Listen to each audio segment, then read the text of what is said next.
Welcome back to Mr. Midnight. Tonight, we're going to Alaska, but not for the beautiful scenery or the amazing northern lights. No, we're going there because 6 people saw something they can't explain. Something that happened when the green lights started dancing across the sky. These aren't fairy tales. These are real people. Real jobs, real terror. And here's what scares me the most. All 6 of them worked the night shift. All 6 of them were alone. And all 6 of them will tell you the same thing. When the Aurora comes out, something else comes out too. If you're new to Mr. Midnight, subscribe now and hit that bell. Trust me, you don't want to miss what happens next. Turn off your lights, lock your doors. And whatever you do, don't look outside if you see green lights in the sky. This is 6 most disturbing, true Alaska Aurora night horror stories. Let's begin.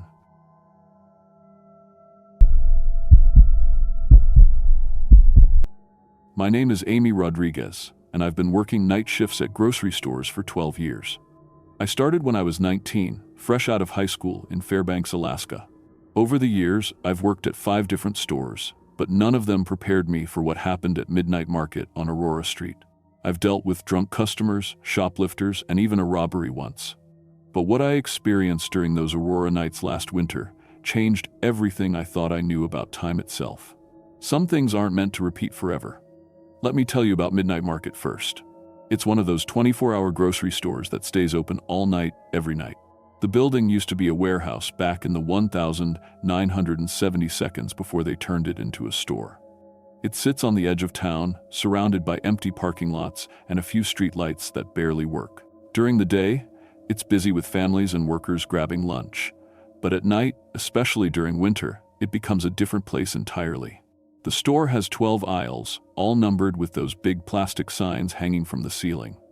Aisle 1 is produce, then you've got dairy, meat, frozen foods, and so on. The checkout area has 4 lanes, but we only keep 1 or 2 open during night shifts. There's a small office in the back where we count money and take breaks. The fluorescent lights buzz constantly, and half of them flicker.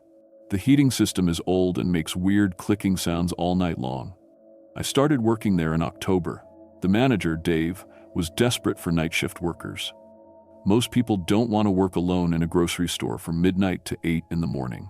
The pay was decent though, $15 an hour, plus extra for working nights. Dave showed me around on my first day, explaining the basic stuff. Stock shelves when it's quiet, help customers, keep the place clean, and watch for shoplifters. The first few weeks were normal. I'd get maybe 10 customers per night, mostly shift workers grabbing snacks or energy drinks. Truck drivers, hospital workers, security guards, noddles, people who work weird hours like me. I spent most of my time stocking shelves, reading magazines, or watching movies on my phone. It was boring, but boring was good. Boring meant no problems. Then the Aurora season started. In Alaska, we get the northern lights from September through March, but they're strongest in winter. Some nights, the sky lights up with green and blue colors that dance across the darkness. Tourists come from all over the world to see them. But locals know that Aurora nights can be strange. Animals act weird. Electronics sometimes stop working right, and people can act different too. The first Aurora night I worked was November 15th. I remember the date because I wrote it down in the logbook. Dave always wanted us to note anything unusual that happened during our shifts.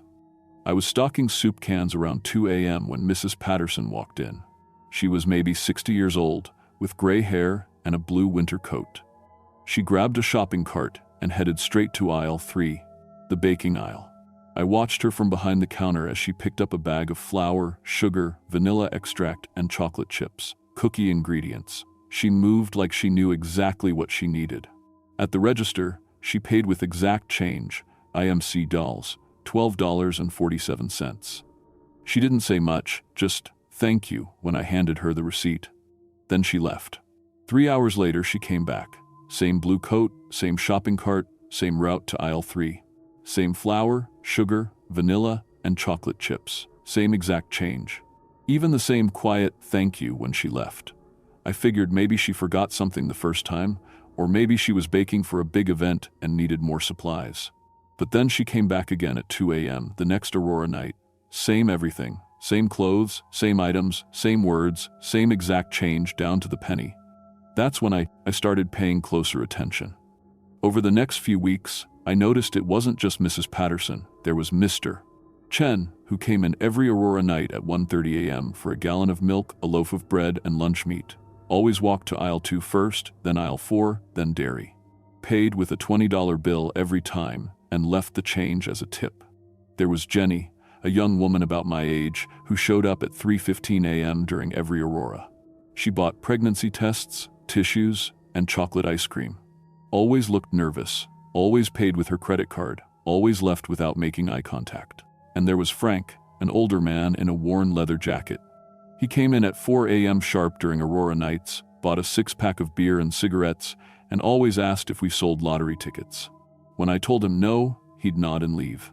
At first, I thought it was just coincidence. Maybe these people had weird schedules or habits. Maybe they shopped at the same times, because that's when they got off work. But after watching them for a month, I realized something that made my skin crawl. They never aged. Not even a little bit. Mrs. Patterson's gray hair was always the exact same length. Jenny's nervous expression never changed. Frank's leather jacket had the same scuff marks in the same places every time. And they all had the exact same conversations with me, word for word. Mrs. Patterson: "Excuse me, do you know if these chocolate chips are on sale?" Me: "Let me check. No, just regular price." Her: "That's fine. I'm making cookies for my grandson's birthday tomorrow." Every single time. Same question, same answer, same reason. Her grandson's birthday was apparently tomorrow every Aurora night for 2 months straight. I started testing them. One night, I tried to have a different conversation with Mr. Chen. "Hey, how's it going tonight?" I asked when he approached the counter.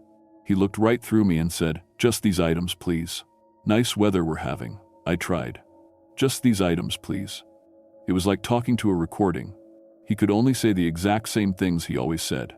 When I tried to give him different change, he left the exact same tip as always and walked out. I thought maybe I was going crazy. Working night shifts alone can mess with your head. I started writing everything down, what time each person came in, what they bought, what they said. I even took pictures with my phone. When I looked at the photos later, they all looked exactly the same. Mrs. Patterson's cart in the exact same position. Frank's jacket falling the same way. Jenny's hand reaching for the same pregnancy test brand.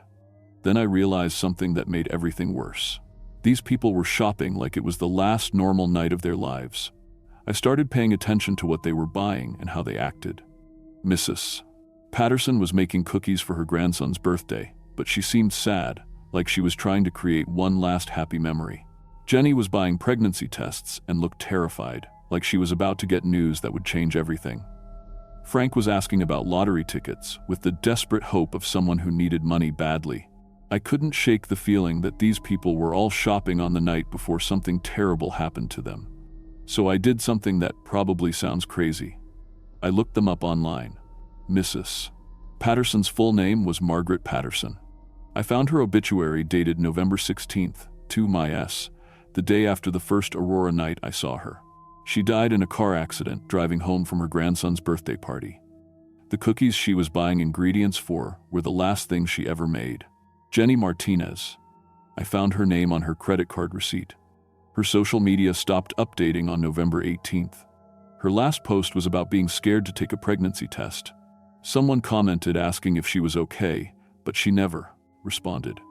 Frank Morrison, ETM. I found him in the local news. He had a heart attack on November 20th. The article mentioned he was a regular at gas stations and convenience stores, always hoping to win the lottery to pay for his medical bills. Mr. Chen was harder to find, but I eventually learned his name was David Chen. He died November 22nd in his sleep. Natural causes, the obituary said. He lived alone. They were all dead, all of them. They had died within days of the first Aurora night I saw them. But somehow, they kept coming back to the store during every Aurora, shopping for the last normal things they bought when they were alive. I started to understand what was happening, and it terrified me more than anything I'd ever experienced. The Aurora was creating some kind of time loop, but only for certain moments. These people were stuck reliving their last ordinary night over and over. They didn't know they were dead. They didn't remember coming to the store before. Every Aurora night, they experienced their final shopping trip for the first time, completely unaware that it would be their last. But here's the part that really scared me. I was changing too. After 2 months of seeing the same people do the same things, I started having weird memories. I would remember conversations that hadn't happened yet. Like, I'd know exactly what Mrs. Patterson was going to say before she said it. I'd remember giving Frank change before he even entered the store. Then I started seeing myself. It was during an Aurora night in January. I was stocking shelves around 3 a.m. when I heard the front door chime. I looked up and saw someone walking in wearing the same midnight market uniform I was wearing. Same name tag, same ponytail, same everything. It was me, but I was still standing by the soup cans. I watched this other version of myself walk to the counter and start counting the cash register. She moved exactly like I did, held her head the same way, even hummed the same song I'd been humming earlier. When she finished counting, she wrote something in the logbook and went to the break room. I followed her, but when I got to the break room, it was empty. The next Aurora night, it happened again. But this time, the other me looked different. Older, more tired, her uniform was wrinkled and her hair was messy. She looked like she hadn't slept in weeks. This version of me was talking to herself, muttering things I couldn't quite hear. That's when I realized I was seeing my future. Just like Mrs. Patterson and the others, I was trapped in some kind of time echo. But instead of seeing the past, I was seeing what was going to happen to me. And what I saw wasn't good. Over the next few weeks, I saw dozens of different versions of myself during Aurora nights. Some looked normal, just doing regular work stuff, but others looked terrible. I saw myself crying, screaming at empty air, throwing products around the store. I saw myself talking to the dead customers like they could actually hear me. I saw myself getting thinner and paler, like I wasn't eating or sleeping. The worst version I saw was near the end of February. This future me was sitting on the floor in aisle 7, surrounded by torn open food packages. She was eating cold soup straight from the can and talking to people who weren't there. Her hair was falling out in patches, and her eyes looked completely empty. When she saw me watching, she smiled and waved like everything was normal. I tried to change what I was doing, thinking maybe I could avoid those futures. If I saw myself stocking soup, I'd stock bread instead. If I saw myself at the counter, I'd go to the break room. But it didn't matter. Every change I made just created a new future echo, usually worse than the last one. That's when I understood the real horror of what was happening. The Aurora wasn't just showing me the past and future, it was showing me every possible private timeline at once. Every choice I could make, every path my life could take, was happening simultaneously. And I was becoming aware of all of them. I started seeing versions of myself where I quit the job and moved away. Versions where I was successful and happy. Versions where I was married with kids. Versions where I was rich, famous, dying, insane. Every possible Amy Rodriguez that could exist was suddenly real and visible to me. And the worst part? I could swap places with them. It started by accident. During one Aurora night, I was so exhausted that I just wanted to be the version of myself who had quit this job. I was thinking about how much better my life would be if I'd never started working here. Suddenly, I felt this weird pulling sensation, like being sucked through a tunnel. When it stopped, I was standing in a different apartment. My apartment, but not mine.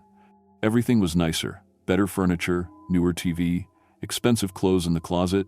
There were photos of me with people I didn't recognize, graduation certificates from schools I'd never attended, a job acceptance letter from a company in Seattle. I had swapped places with a version of myself who had made different choices, but it only lasted a few hours. By morning, I was back in my real apartment, my real life. Except now I had memories of both timelines. I remembered quitting Midnight Market and moving to Seattle, but I also remembered never leaving at all. Both experiences felt equally real. This became an obsession. During every Aurora night, I would try to swap into a better timeline. I found versions of myself who were doctors, teachers, artists, world travelers. I lived dozens of different lives in the space of a few hours each. But every swap left traces. I'd come back to my original timeline with objects that didn't belong there. A coffee mug from the timeline where I was a teacher, a photo from the timeline where I was married, a book from the timeline where I was a writer. My apartment started filling up with things from lives I'd never actually lived. and my memories got more and more confused. I couldn't remember which experiences were real and which ones were from other timelines. Did I graduate college or drop out? Did I have a dog as a kid or a cat? Was my first job at a restaurant or a bookstore? Every possible answer felt true. The Aurora was feeding on this confusion. I could feel it getting stronger every time I swapped timelines, like it was collecting pieces of my consciousness from every reality. And I wasn't the only one affected anymore. Other people started showing up during Aurora nights. Living people, not just the dead ones. They looked confused and scared, talking about having strange dreams and memories that didn't match their lives. Some of them worked at other businesses on Aurora Street. The Aurora was spreading, affecting more and more people. I realized that I had to stop it somehow, but every time I tried to resist, I just created more timeline splits. The more I fought against it, the more versions of myself appeared, and the more fragmented I became. By March, I existed in dozens of timelines simultaneously. I was a grocery store clerk, a doctor, a homeless person, a millionaire, a mother, a nun, a criminal, all at the same time. My consciousness was scattered across so many different realities that I could barely remember who I originally was. That's when I finally understood what the Aurora really was. It wasn't just a natural phenomenon. It was something alive, something that fed on human consciousness and emotional energy. Every time someone experienced a strong emotion during an Aurora, fear, grief, fear, love, regret, it would capture that moment and replay it forever. The dead customers weren't ghosts. They were recordings the Aurora had made of their last normal moments, and I was becoming part of it. The entity was collecting every version of me, every possible life I could have lived, and adding them to its collection. Soon, there would be Aurora nights where people would see me shopping in the store, buying the same things over and over, unaware that I was trapped in a loop just like Mrs. Patterson and the others. I knew I had to make a choice. I could let myself be absorbed completely, scattered across infinite timelines until there was nothing left of the real Amy Rodriguez. Or I could try to anchor myself in one reality, even if it meant accepting the worst possible outcome. I chose the timeline where I died saving others. It was the hardest decision I've ever made. In this timeline, I stayed at the store and researched everything I could about the Aurora phenomenon. I found out that there were government scientists who knew about it but kept it secret.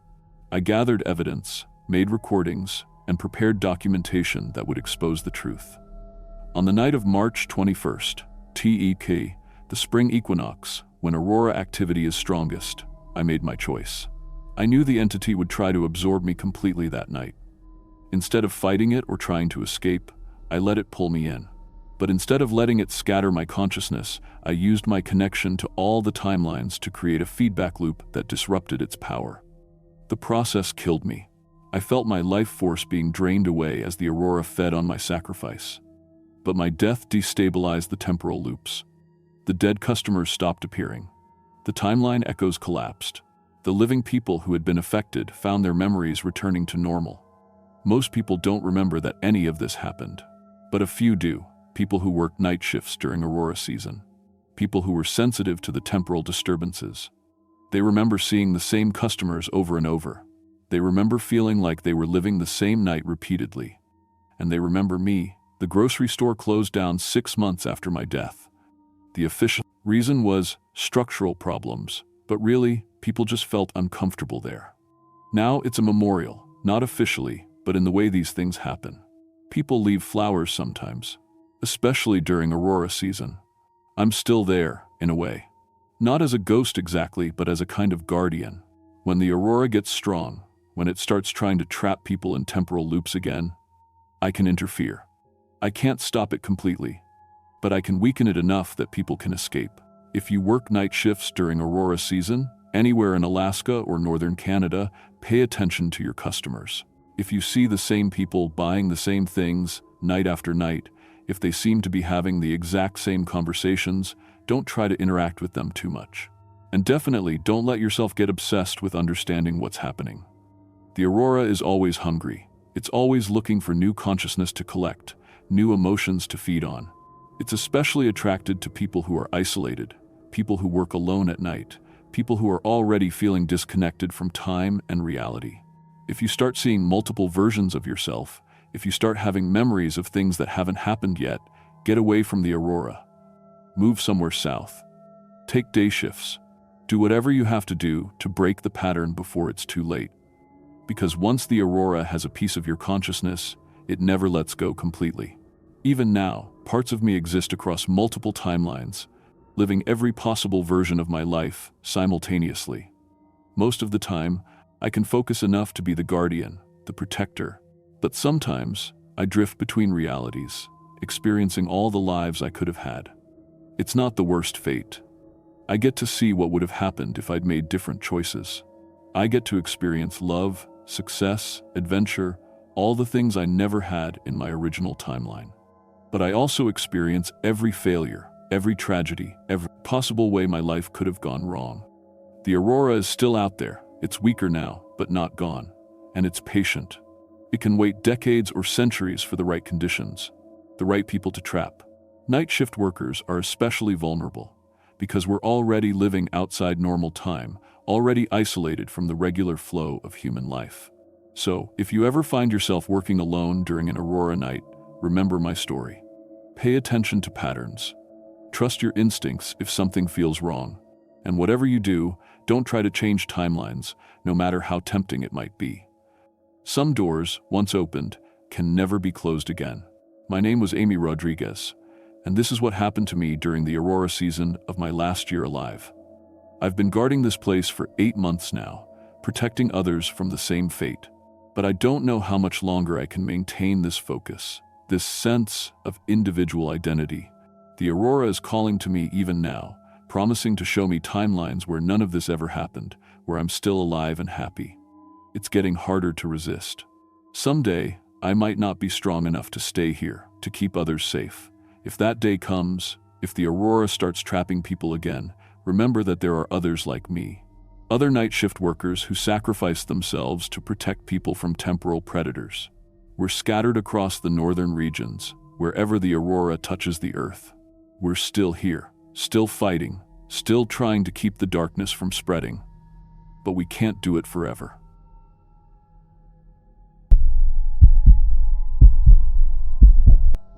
My name is Jake Morrison, and I've been driving taxi in Anchorage, Alaska for 12 years. I got my commercial driver's license when I turned 21, and I've been working the night shift ever since. I've driven drunk tourists back to their hotels, picked up oil workers from the airport, and taken emergency runs to the hospital. In 12 years, I've seen it all. Or so I thought. I specialize in the late-night routes, especially during Aurora season. That's when the city fills up with tourists who want to see the northern lights. They pay good money to get driven out to the best viewing spots, even if it means staying out until 3 in the morning. Most drivers hate the night shift, but I love it. The roads are empty, the radio plays good music, and the tips are usually worth the lost sleep. I drive a 2018 Ford Transit Connect, nothing fancy, but it's reliable in Alaska weather. I've got a GPS system, a two-way radio that connects me to dispatch, and a dash cam that records everything.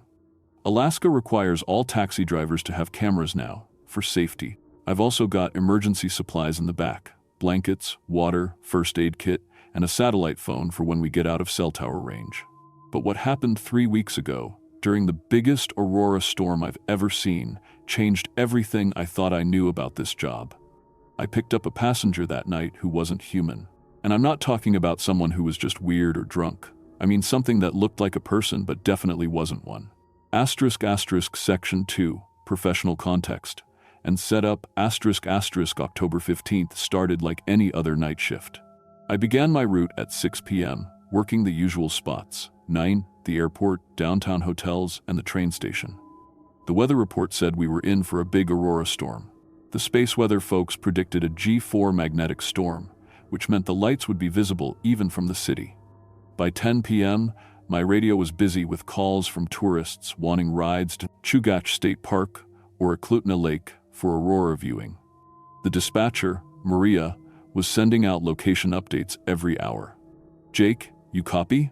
Tourist group at the Marriott wants a ride to Eagle River Overlook. They're paying double rate for the wait time." I loved these calls. Aurora tourists always tipped well, and most of them were excited and friendly. They'd ask questions about Alaska, take photos from the passenger seat, and tell me about their home countries. It made the long night shifts feel worthwhile. Around 11:30 p.m., I was heading back into town after dropping off a group of photographers at Arctic Valley. The sky was already starting to dance with green ribbons of light. My dash cam was recording everything. I always saved the good Aurora footage to show other passengers. That's when my radio crackled with a different kind of call. Car 47, this is dispatch. We've got a pickup request from downtown. Corner of 4th and D Street. Passenger is going to. Maria paused, and I could hear papers rustling. Passenger wants to go to mile 27 on Highland Road, up in the Chugach Mountains.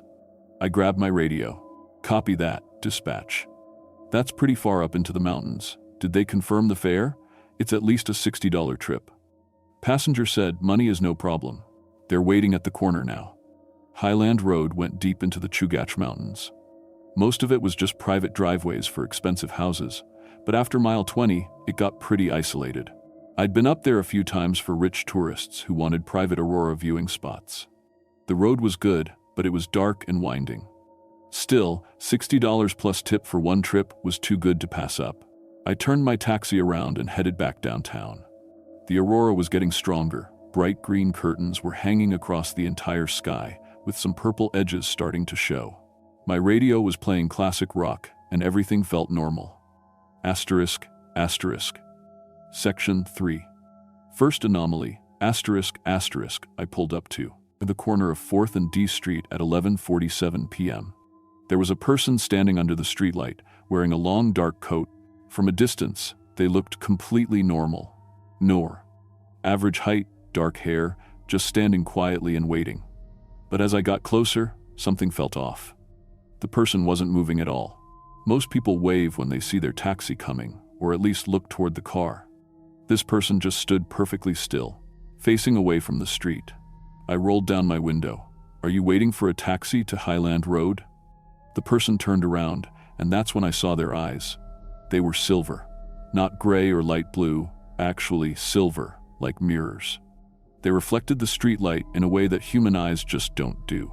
But the person smiled and nodded, so I figured maybe it was just colored contacts or some kind of medical condition. Yes, thank you for coming, they said, opening the back door. Their voice was polite but had an accent I couldn't place. It wasn't foreign exactly, just different. Like they were pronouncing English words in a way I'd never heard before. No problem. Highland Road up in the mountains, right? What's the exact address? Mile 27.3, on the left side. There will be a small access road. I started the meter and pulled away from the curb. In my rearview mirror, I glanced at my passenger. They were sitting perfectly straight, hands folded in their lap, looking out the window at the aurora. Their silver eyes reflected the green lights from the sky. Beautiful night for aurora viewing, I said, trying to make conversation. Are you visiting Alaska, or do you live here? I am returning home after a very long journey. We drove in silence for a few minutes as I headed toward the Glen Highway. The aurora was getting more intense. The whole sky was moving with green and purple light. It was one of the best displays I'd ever seen. That's when my GPS started acting up. The screen flickered, then showed our foreman, the location, as being in the middle of the Bering Sea. I tapped it a few times, and it went back to normal, showing us on the highway, heading toward the mountains. Sorry about that, I told my passenger. Sometimes the aurora activity messes with electronics. My passenger turned to look at me in the rearview mirror. Yes, it does. The electromagnetic activity is quite strong tonight. Something about the way they said it made me pay closer attention. Most tourists wouldn't know about electromagnetic activity, and their voice still had that strange accent that I couldn't identify. Then my radio started making weird noises. Instead of the classic rock station, it was picking up static mixed with sounds that almost seemed like voices, but in no language I recognized. I tried changing the station, but every frequency had the same strange static. That's weird, I muttered, turning the radio off completely. The interference will increase as we get closer to our destination, my passenger said calmly. I looked in the rearview mirror again. My passenger was still sitting in the exact same position, hands folded, looking straight ahead. That's when I noticed something that made my blood run cold. In 12 years of driving taxi, you learn to use your mirrors constantly. You watch your passengers, you watch the road behind you, you watch for cops. I know what people look like in mirrors. My passenger wasn't casting a reflection in my rearview mirror. I could see the back seat clearly. I could see the window behind them and the Aurora lights outside. But where my passenger should have been, there was just empty space. I blinked hard and looked again. My passenger was definitely sitting there. I could see them directly when I turned around. But in the mirror, the back seat looked completely empty. Section 4. Escalation. I tried to stay calm and keep driving, but my hands were starting to shake on the steering wheel. Maybe it was just a trick of the light from the Aurora, or maybe my mirrors were dirty. But I couldn't stop checking, and every time I looked in the rearview mirror, I saw an empty back seat. So, are you visiting for Aurora tourism? I asked, trying to keep my voice steady. Not exactly. I have been observing the Aurora patterns. Tonight's display will reach maximum intensity at 2:17 a.m. The activity will shift to predominantly purple and blue wavelengths, with some rare red coloration at the zenith. I glanced at my dashboard clock. It was 12:15 a.m. How could anyone predict Aurora activity that precisely? Even the space weather experts could only give general forecasts. How do you know that? I asked. I have been watching for a very long time. We turned off the Glen Highway onto the mountain roads. My GPS was acting up again. The screen kept flickering between different maps, sometimes showing roads that didn't exist, sometimes showing our location as being hundreds of miles away. As we climbed higher into the mountains, my passenger started giving me directions that didn't match what I knew about Highland Road. Turn left at the next intersection, they said. I looked ahead. There was no intersection, just a straight mountain road with trees on both sides. I don't see an intersection, I said. It will appear in approximately 30 seconds. I kept driving, watching the road carefully. And sure enough, after about 30 seconds, I saw a gap in the trees that I swear hadn't been there before. It looked like a dirt road leading deeper into the forest. Turn left here, my passenger said. Against my better judgment, I turned onto the dirt road. My headlights showed a narrow path winding through tall pine trees. The surface was smooth and well-maintained, but according to my GPS, we were driving through solid forest with no roads at all. I've never seen this road before, I said. I've driven Highland Road dozens of times. This road is not on most maps. It was created for specific purposes. My radio, which I had turned off, suddenly came back on by itself. But instead of static, it was playing clear, classical music that I didn't recognize. The melody was beautiful, but somehow unsettling. I reached over to turn it off again, but my passenger spoke up. Please leave it on. The music helps with navigation. That's when I realized something else that was wrong. I had been watching my passenger in the mirror, or trying to, for the past 20 minutes. But I had never seen them breathe. Their chest never moved up and down. They never shifted position, or blinked, or did any of the small movements that people do automatically. Are you feeling okay? I asked. You've been sitting very still. I am perfectly fine. I do not require the same biological processes as humans. The way they said humans made it sound like they weren't one. I was starting to panic, but I was also deep in the mountains on a road that supposedly didn't exist, with a passenger who didn't show up in mirrors and didn't breathe. I couldn't exactly kick them out and leave them in the middle of nowhere. What do you mean by that? I asked. I mean that I am not human, Jake Morrison. I hadn't told them my name. Section 5. Climax ***. I slammed on the brakes and turned around to face my passenger directly. They were still sitting there, completely calm, with those silver eyes reflecting my headlights. How do you know my name? And what do you mean you're not human? Your name is displayed on your taxi license, which is mounted on the dashboard. As for what I am, my passenger paused and seemed to consider their words carefully. I am what you might call an extraterrestrial visitor. I have been stranded on your planet since 1989. My mind was racing.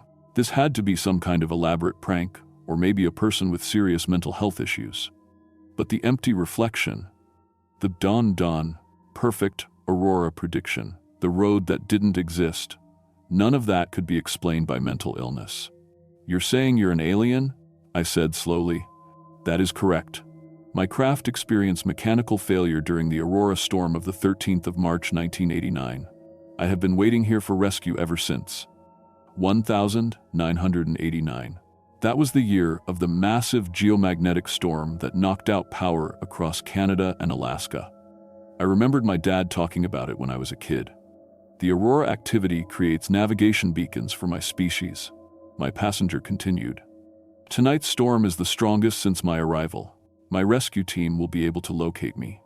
I started the car moving again, mostly because I didn't know what else to do. The dirt road continued winding through the forest, and the classical music on my radio was getting louder and more complex. If you're an alien, why do you look human? This is not my natural form.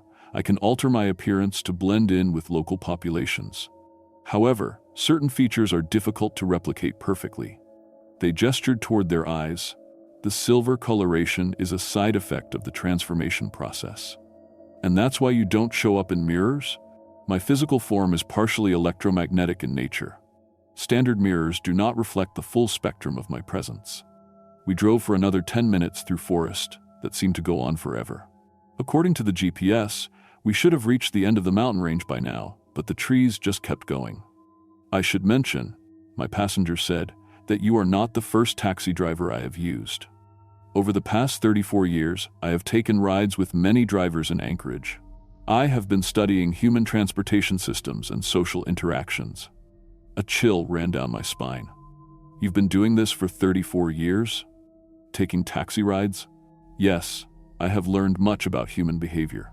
Your species is quite fascinating. You, no more creativity, show remarkable adaptability and creativity despite your short lifespans and limited technology. I thought about all the unusual passengers I'd picked up over the years. The quiet ones who gave strange directions, who paid in cash and never said much. How many of them had been the same entity in different forms? Why are you telling me this? I asked. Because tonight is different. Tonight, I will finally be leaving your planet, and I believe you may be suitable for a larger purpose. The road ahead began to open up into a clearing. My headlights illuminated what looked like a small meadow surrounded by tall mountains. But as we got closer, I could see that the clearing wasn't natural. In the center of the meadow, partially hidden under camouflage netting and years of accumulated forest debris, was something that definitely wasn't human technology. It was roughly triangular, about the size of a small house, and it seemed to absorb light rather than reflect it. My ship? My passenger said simply. I stopped the car about 50 feet away from the object. My hands were shaking as I gripped the steering wheel. This was real. I was looking at an actual spacecraft. Over the past 3 decades, my passenger continued, I have been evaluating humans for their potential as ambassadors to galactic civilization. Your species stands at a crucial point in your development. The choices you make in the next 50 years will determine whether you join the galactic community or remain isolated on your planet. Ambassadors? Yes. My species has been monitoring many developing worlds. When a species reaches certain technological and social milestones, we make contact. However, that contact must be carefully managed to prevent cultural shock or conflict. The aurora overhead was now incredibly intense. The entire sky was moving with ribbons of green, purple, and red light. But as I watched, I realized the patterns weren't random. They seemed to be forming geometric shapes, almost like signals. The aurora activity you see is not entirely natural, my passenger explained. It is partially generated by our navigation systems. When our ships approach a planet, they create electromagnetic disturbances that interact with the planet's magnetic field. I watched as the lights in the sky formed what looked like a complex diagram, then shifted into different patterns. Tonight, my rescue ship will arrive. But before I leave, I need to make a choice about Earth's future. Your species has impressed me with its resilience and creativity. However, you also show concerning tendencies toward violence and environmental destruction. My passenger opened the car door and stepped out. As soon as they left the vehicle, my radio and GPS immediately returned to normal. The classical music stopped, and I could hear the familiar voices of the dispatch channel. Jake Morrison, my passenger said, standing beside my open window. You have shown the qualities we look for in potential ambassadors. You remained calm under extraordinary circumstances. You listened before reacting. You chose to help rather than flee. What are you asking me to do? I am offering you a choice. You can come with me tonight and serve as Earth's first ambassador to galactic civilization. You will see wonders beyond your imagination and help prepare humanity for eventual contact. Or you can return to your life in Anchorage with the knowledge that your world is part of something much larger. I looked at the spacecraft, then back at my passenger. Their silver eyes were reflecting the Aurora light, and for just a moment, I could see past the human disguise. There was something vast and ancient behind those eyes, something that had traveled between stars. And if I stay, then your life continues as before, but you will carry the knowledge that humanity is being watched and evaluated. In time, others will be contacted. The process will continue until we determine whether your species is ready for the next stage of development. Section 6. Resolution and Aftermath. I sat in my taxi for a long time, listening to the hum of the engine and watching the impossible light show overhead. The choice my passenger was offering felt too big for one person to make. I need to stay, I finally said. My life is here. My family, my work, everything I know is here. But will I see you again? My passenger smiled, the first genuine emotion I had seen from them all night. Perhaps. And you should know that this conversation has been more helpful than you realize. I will be reporting to my superiors that humanity shows great promise. They walked toward their spacecraft, and as they got closer, the camouflage netting seemed to dissolve away. The ship became visible in its full form, sleek, angular, and covered in lights that pulsed in rhythm with the Aurora. A section of the ship opened silently, revealing a softly lit interior. My passenger turned back toward me one last time. Jake Morrison, continue doing the work you do. Be kind to your passengers. Pay attention to the unusual ones. And if you ever see silver eyes again, remember that you are not alone in this universe. They disappeared into their ship. A few seconds later, the entire craft rose silently into the air and blended seamlessly with the Aurora lights. Within moments, it was impossible to tell where the ship ended and the natural light display began. I sat there for another hour, watching the sky. Eventually, the Aurora began to fade, and I realized I needed to get back to town. When I started driving, I found myself on a perfectly normal Forest Service road that led directly back to Highland Road. According to my GPS, I had never left the main highway. When I got back to Anchorage, I tried to explain to dispatch why I had been out of radio contact for 3 hours. Maria just assumed I had taken the tourists somewhere remote and lost signal. My dashcam showed the entire conversation with my passenger, but when I tried to show it to other drivers, the footage looked like me talking to an empty back seat. That was 3 weeks ago. I'm still driving taxi in Anchorage, still working the night shift during Aurora season. But everything is different now. I pay closer attention to my passengers, especially the quiet ones who give unusual directions. I've started noticing things I missed before. People who sit too still, who know things they shouldn't know, who seem to be studying human behavior rather than just getting a ride. Last week, I picked up a passenger at the airport who wanted to go to a research station north of town. They had silver eyes and spoke with that same strange accent. When I asked if they were visiting for Aurora research, they said they were continuing the monitoring project. I think there are more of them here than just the one I met. I think they've been here for a long time, watching and learning and deciding whether humanity is ready for what comes next. I still have that modified taxi. Sometimes, on very clear nights when the Aurora is active, my radio picks up that classical music again. And sometimes, just for a moment, my GPS shows roads that don't exist on any map. I know now that my job isn't just driving people around the city. I'm part of something bigger, something that connects Earth to the rest of the universe. Every passenger might be a test, every trip might be an evaluation. And honestly, I'm okay with that. Because I've seen what's waiting for us out there among the stars, and it's more wonderful than anything I could have imagined. We just have to prove we're ready for it. So if you're ever in Anchorage and you need a taxi late at night during Aurora season, call Car 47. I'll pick you up, no matter where you need to go or how unusual your destination might be. Because you never know who might be along for the ride.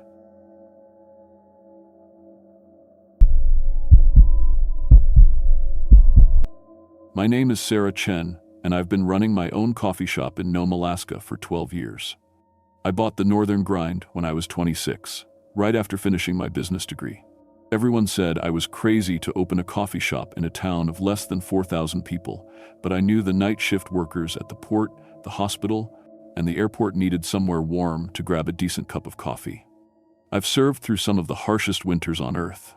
I've stayed open during blizzards when the power lines were down, running on my backup generator. I've dealt with drunk fishermen, homesick tourists, and lonely truckers who just needed someone to talk to. My little shop sits right on Front Street, facing the Bering Sea, and I've always been proud that my windows stayed lit when everything else was dark. But what happened during Aurora season last year changed everything I thought I knew about my customers, my town, and what comes down from the sky when those green lights start dancing. I learned that some visitors aren't from around here at all. Section 2. Professional context and setup. The Northern Grind isn't much to look at from the outside. It's a small wooden building painted blue, wedged between the post office and a gift shop that's only open during tourist season. Inside, I've got 12 tables, a counter with 8 stools, and the best espresso machine in northwestern Alaska. The walls are covered with photos of the northern lights taken by locals over the years. My customers love those pictures. I open at 5 in the morning and usually close at 10 at night, but during Aurora season, September through March, I stay open until midnight. That's when the night shift workers get their breaks, and it's also when the Aurora watchers come in to warm up between viewing sessions. Aurora season is my busiest time of year, and the extra hours help me survive the lean summer months when half the town disappears. My setup is simple, but efficient. I've got a commercial coffee machine, a small kitchen for sandwiches and pastries, and a cash register that's older than most of my customers. I installed security cameras 3 years ago after some break-ins around town. 2 cameras cover the main floor, 1 watches the back door, and 1 points at the register. The footage goes to a small recorder in my office behind the counter. It was October 15th when everything started. I remember the date exactly because it was the first really good Aurora night of the season. The forecast called for strong geomagnetic activity, which meant the lights would be bright and low on the horizon. By 9 o'clock, I had 15 people crammed into my little shop, all excited about getting their first good Aurora photos of the year. The weather was perfect, clear skies, no wind, and cold enough that breath steamed, but not so cold that cameras would freeze up. I was busy making hot chocolates and coffee refills for people heading back outside when I noticed most of my Aurora watching customers looked uncomfortable. They kept glancing toward the corner table by the window, even though nobody was sitting there. That's when I realized I was about to meet my strangest regular customer. Section 3. First anomaly. At exactly 10 minutes before midnight, the door chimed and someone walked in. I was wiping down the counter and didn't look up right away, but I heard several of my customers suddenly go quiet. When I raised my head, I saw a person standing by the door, wearing a dark coat and knit hat pulled low. The customer walked to the counter with an odd, careful gait, like someone learning to use new legs. Up close, I could see they were tall and thin, with pale skin and dark eyes that seemed too large for their face. When they spoke, their voice was soft and precise. "1 coffee, black, and 1 of your blueberry muffins, please." I poured the coffee and wrapped up a muffin, trying not to stare. Something about this person felt wrong, but I couldn't put my finger on what it was. Their proportions seemed slightly off. Arms a little too long, fingers a little too thin, head tilted at an angle that looked uncomfortable. They paid with exact change, counting out bills and coins slowly. The money looked normal at first glance, but when I picked up the coins later, I noticed they felt different. The edges were too sharp, and the symbols on them weren't quite right. They looked like quarters and dimes, but the eagles and faces were just a little bit wrong, like someone had tried to copy them from memory. The customer took their coffee and muffin to the corner table by the window, the same table my Aurora watchers had been staring at. They sat down carefully, arranged their food precisely, and pulled out a small notebook. For the next hour, they sat completely still, occasionally writing something down, but never eating or drinking. I was busy cleaning up and getting ready to close, but I kept watching them in my peripheral vision. Every few minutes, they would look up from their notebook and stare out the window at the Aurora display. The lights were incredible that night, bright green curtains dancing across the entire sky. What really bothered me was how my other customers reacted. The Aurora watchers, who had been chatty and excited all evening, became quiet and tense. They finished their drinks quickly and left without their usual lingering conversations about the lights. By 11:30, everyone except the strange customer had gone. At exactly midnight, the customer stood up, left their untouched food and coffee on the table, and walked out without saying a word. I found a $10 bill on the table, more than enough to cover their order. I didn't think much of it until the next night, when the exact same thing happened again. Section 4. Escalating investigation. For the next week, the pattern repeated every single night. At 10 minutes before midnight, the same customer would arrive, order the same items, sit at the same table, and leave at midnight without touching their food.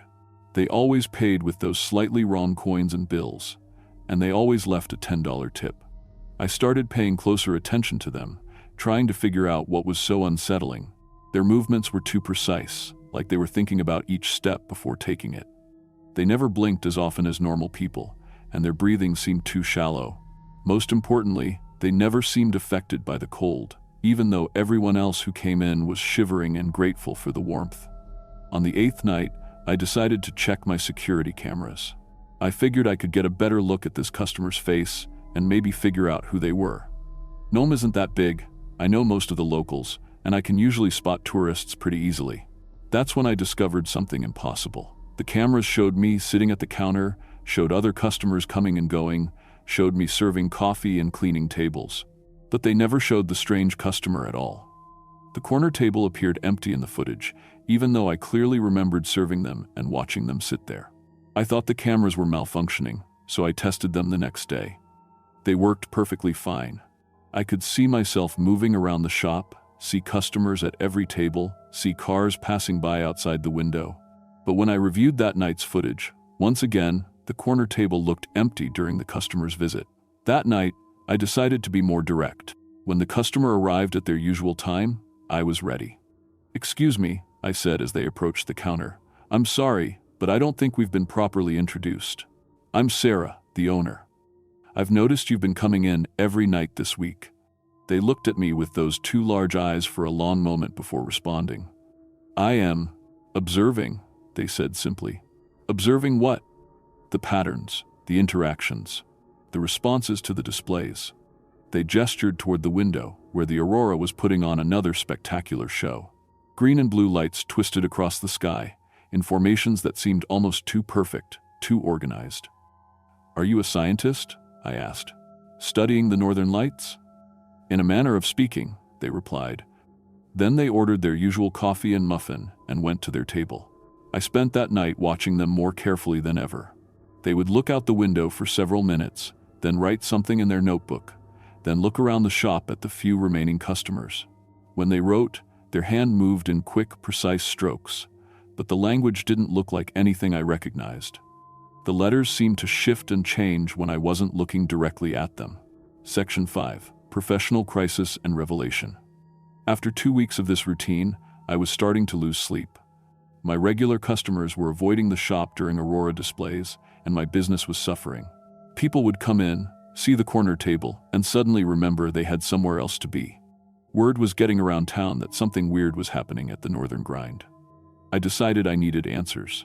On the night of October 30th, when the Aurora forecast called for the strongest geomagnetic storm of the season, I prepared to confront my mysterious customer directly. They arrived at their usual time, but something was different. The Aurora outside was brighter and more active than I'd ever seen it. The lights were dancing so intensely that they cast moving shadows inside the shop, and my customer seemed more alert, more focused. After they sat down with their untouched order, I walked over to their table. "I need to ask you something," I said, sitting down across from them. "Why don't you show up on my security cameras?" They looked at me for a long time without blinking. Then, they closed their notebook and folded their hands on the table. "You have been very observant, Sarah Chen." The fact that they knew my full name, even though I'd only told them my first name, sent a chill down my spine. "The devices you use to record images cannot detect me because I exist partially outside the spectrum of light you are accustomed to," they continued, "much like your Aurora displays." "What do you mean?" Instead of answering, they opened their notebook and turned it toward me. The page was covered with symbols that hurt to look at directly, but between the lines, I could see drawings. Pictures of my coffee shop, but drawn from impossible angles. Images of my customers, but with notes written beside them in that shifting language. And scattered throughout, pictures of the Aurora that showed details I'd never noticed, patterns within patterns, structures within the chaos. The light displays you call Aurora are not what your scientists believe them to be, they said softly. They are a scanning process, a way of reading the electromagnetic patterns of consciousness from a distance. Scanning for what? Evaluation. Your species is being assessed for its readiness to join a larger community of consciousness. The scanning has been ongoing for approximately 300 of your years, coinciding with what you call the Little Ice Age and the increased frequency of Aurora displays. I stared at them, trying to process what they were saying. You're telling me the northern lights are some kind of alien technology? Not alien, cosmic, universal. The process is overseen by intelligences that exist on scales your language cannot properly describe. I am merely a local observer, assigned to gather specific data about human social structures and individual psychology. They turned a page in their notebook, revealing more drawings. These showed other coffee shops, other small businesses, other people serving customers, all drawn with the same impossible precision. Establishments like yours provide ideal observation points. They are social gathering places where humans interact naturally, without the performance behaviors they exhibit in formal settings. Your treatment of customers, their treatment of each other, the small kindnesses and cruelties that emerge in everyday interactions, these reveal the true character of your species. And what have you concluded? They were quiet for a long moment, looking out at the dancing lights. That is still being determined. Your species shows both remarkable potential and troubling limitations. You are capable of great compassion, as you have demonstrated in your care for your customers. But you are also capable of great destruction, as your history clearly shows. What happens if we fail this evaluation? They turned another page, and suddenly I was looking at images that made my stomach turn. Pictures of dead worlds, barren planets where cities once stood. Civilizations that had been reduced to empty shells, their resources harvested, their populations gone. Species that prove themselves unwilling or unable to transcend their primitive impulses are quarantined and left to develop in isolation. Those that actively threaten the cosmic order are managed more directly. And if we pass? The next page showed something beautiful and terrifying. Vast structures in space, impossible technologies, beings of pure thought communicating across galaxies. Integration into the universal community, access to knowledge and capabilities that would transform your species beyond recognition. Section 6. Resolution and Aftermath. I sat there in my little coffee shop, looking at images of cosmic civilizations while the Aurora danced outside my window and tried to understand what I was being told. This strange customer, this cosmic observer, had been using my business as a testing ground for humanity's future. Why are you telling me this? I finally asked. Because you have already passed your portion of the evaluation, Sarah Chen. Your consistent kindness to difficult customers, your willingness to stay open during harsh weather, to serve those who need warmth and shelter, your treatment of strangers with dignity, regardless of their ability to pay. These behaviors indicate the kind of consciousness that could thrive in a cosmic community. But you said, the evaluation is still full, ongoing. Yes.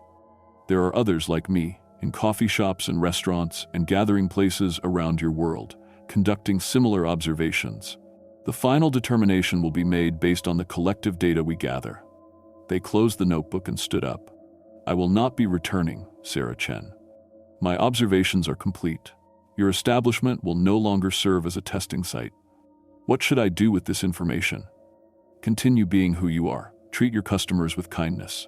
Create a space where people feel welcome and safe. These simple acts of humanity are more powerful than you realize. They walked toward the door, then paused and looked back at me. The Aurora displays will continue, but they will no longer be scanning your location. When you see them now, remember that you are being watched by intelligences that span the cosmos. Take comfort in knowing that at least one human has proven worthy of their attention. And then, they were gone. That was 4 months ago. I never saw my strange customer again, and my security cameras have been working normally ever since. My regular customers came back gradually, though many of them still avoid the corner table by the window. I still open late during Aurora season, and I still serve anyone who comes through my door. But now when I look out at those dancing lights, I wonder what they're really seeing when they look back at me. I wonder if humanity will pass its cosmic evaluation, or if we'll be left alone to figure things out on our own. Either way, I'll keep serving coffee and treating my customers with kindness, because apparently, that's exactly what the universe is watching for. And sometimes, on the brightest aurora nights, I swear I can feel something vast and ancient taking note of every small act of compassion that happens in my little coffee shop on the edge of the world.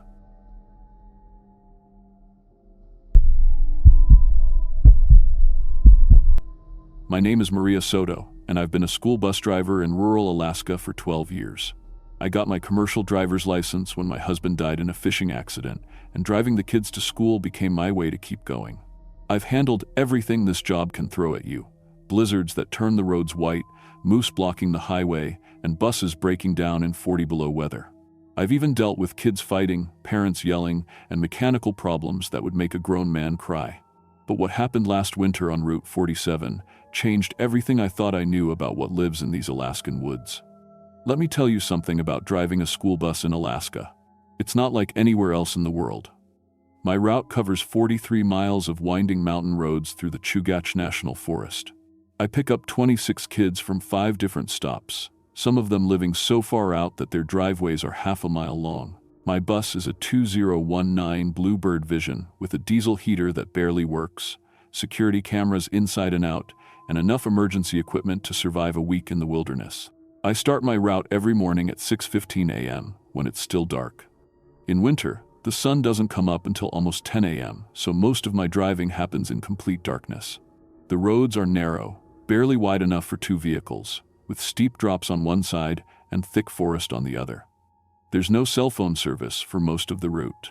The radio works, but sometimes static makes it hard to reach dispatch. My first stop is the Henderson farm, where I pick up their 3 kids.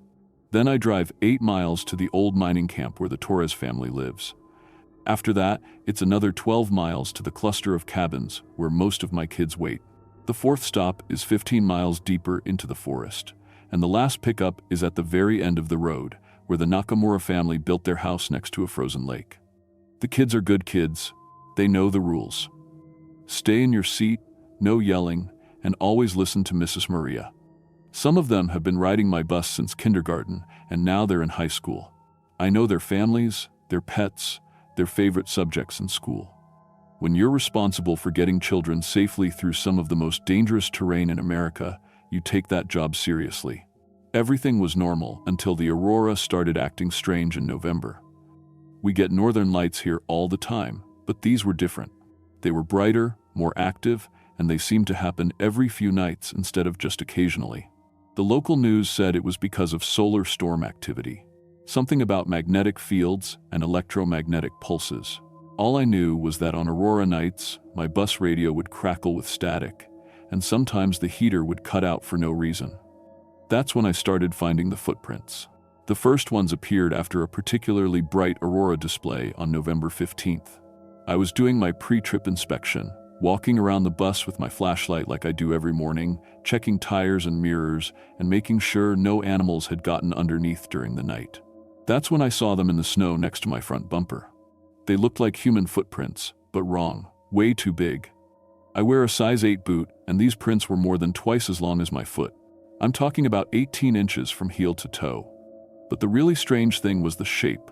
They looked like feet, but they had 6 toes instead of 5, and each toe ended in what looked like a claw mark pressed deep into the frozen ground. I figured it was probably just a bear print that got distorted when the snow melted and refroze. Bears will walk on their hind legs sometimes, and their paws can look almost human. I took a picture with my phone and went about my route. But the prints kept appearing, always after Aurora nights, always near my bus stops. And they were always fresh, like whatever made them had been there just hours before I arrived. I mentioned it to Tom Nakamura when I picked up his daughter Katie at the last stop. Tom's lived in Alaska his whole life, and he knows the wildlife better than anyone. He looked at the photo on my phone and got quiet for a long time. "Mrs. Maria," he said finally, "You should talk to Elder Joseph in the village. Show him this picture."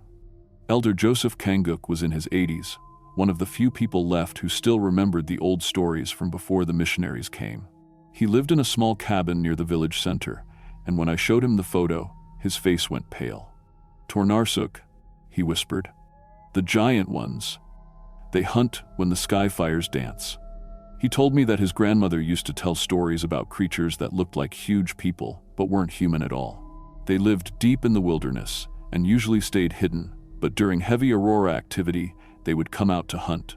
According to the old stories, they were intelligent, much smarter than bears or wolves, and they had a taste for human flesh. I wanted to believe it was just a story, something to scare kids into staying close to home. But then my bus cameras caught something that made my blood run cold. It happened on November 28th, during my afternoon run, taking the kids home. I was driving through the thickest part of the forest, about 5 miles from the Torres stop, when something on my right side monitor caught my eye. There was movement in the trees, something big keeping pace with the bus. I was doing about 45 miles per hour, which is pretty fast for those winding forest roads. Whatever was in the trees was moving at the same speed, weaving between the tree trunks like it was running on a clear path. I could only catch glimpses of it on the camera, something tall and dark and definitely walking on 2 legs. I didn't say anything to the kids, no point in scaring them. But when I got back to the depot that night, I pulled the camera footage and watched it over and over again. The thing in the trees was huge, at least 12 feet tall, with arms and legs that seemed too long for its body. It was covered in dark, matted fur, and it moved with a strange, loping gait that covered ground incredibly fast. For almost 2 minutes of footage, it kept perfect pace with my bus through dense forest terrain. No bear could do that. No human could do that. Whatever this thing was, it was something else entirely.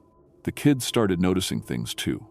Sarah Henderson, one of my high schoolers, mentioned that she'd been seeing glowing red eyes watching them from the forest during morning pickup. At first, I thought she was just trying to spook the younger kids, but then other children started saying the same thing. "Mrs. Maria, little Tommy Torres asked me one morning, 'Why is there something big watching us from the trees?' I started paying closer attention during my stops, scanning the tree line with my flashlight.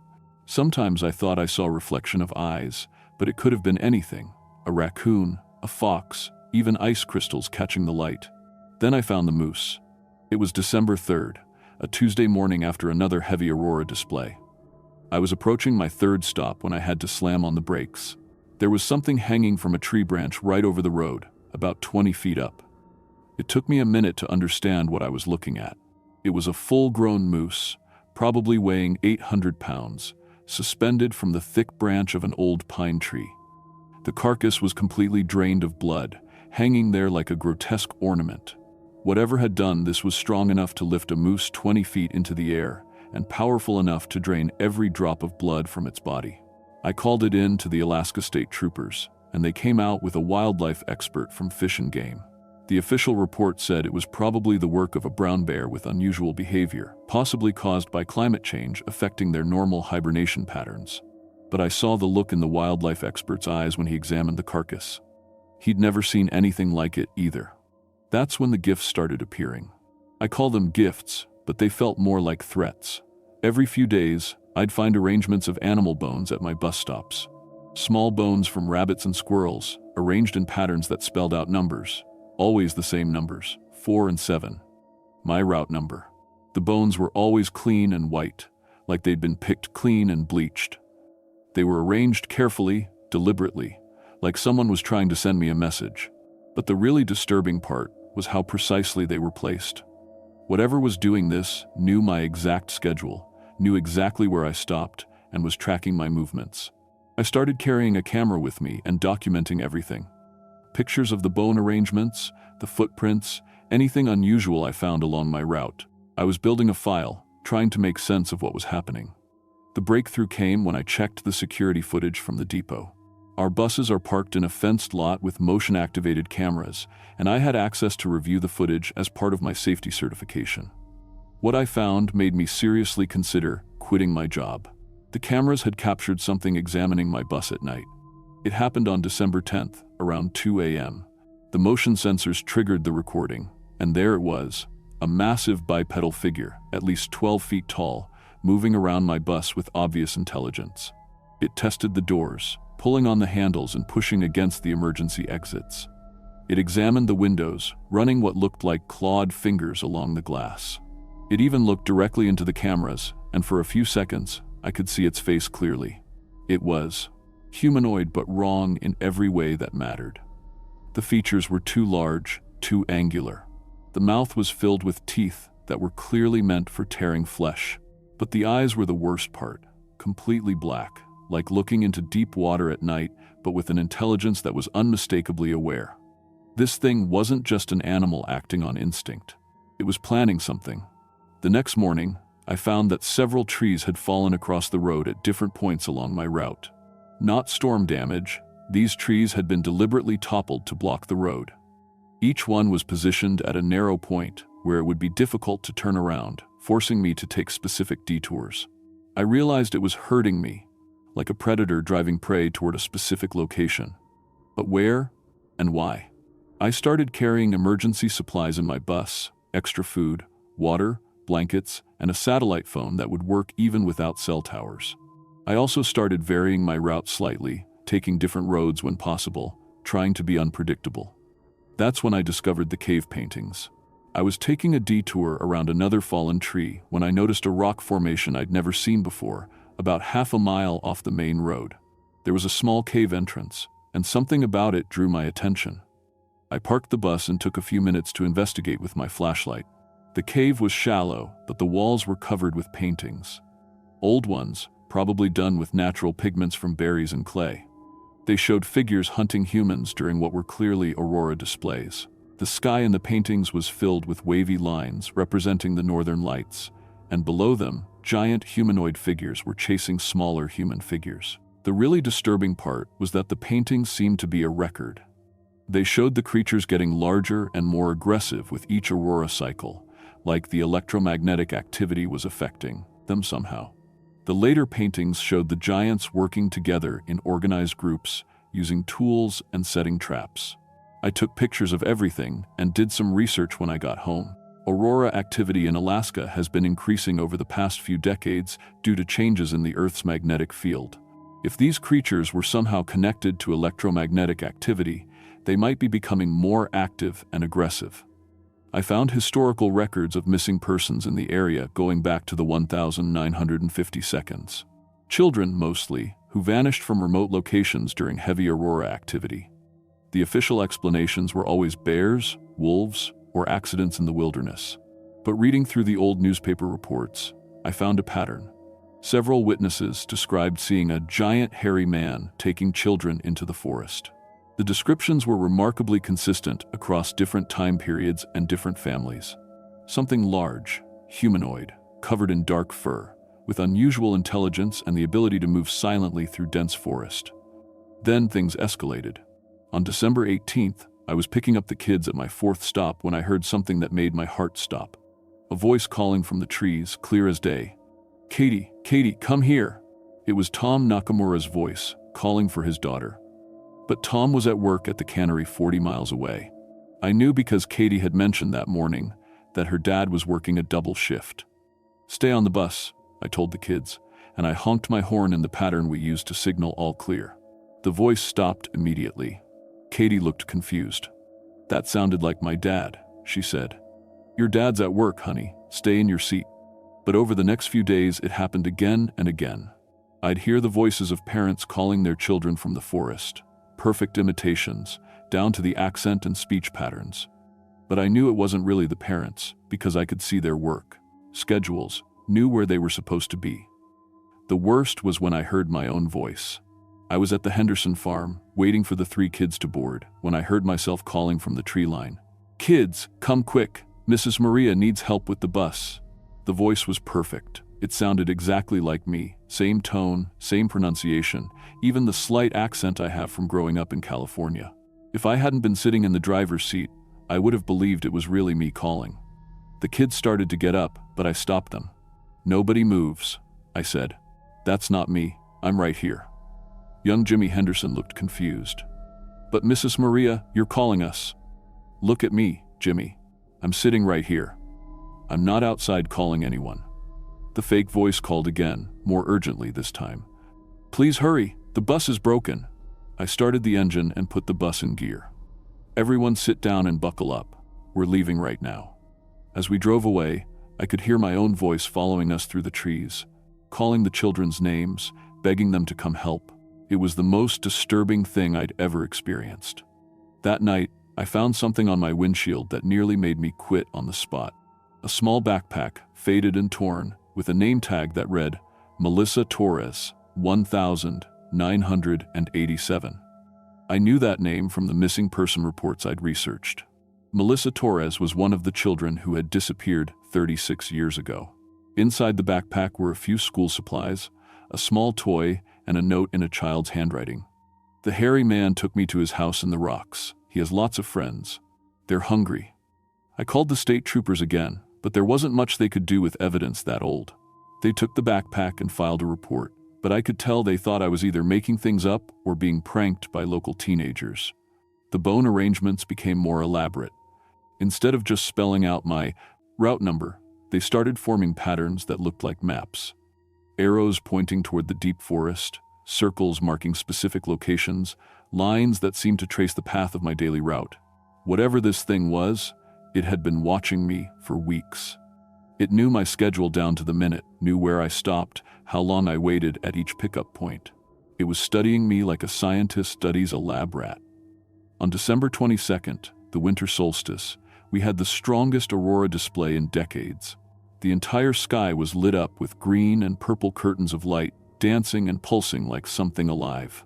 The electromagnetic interference was so strong that my bus radio was completely dead, and even my dashboard lights were flickering. That's when it attacked.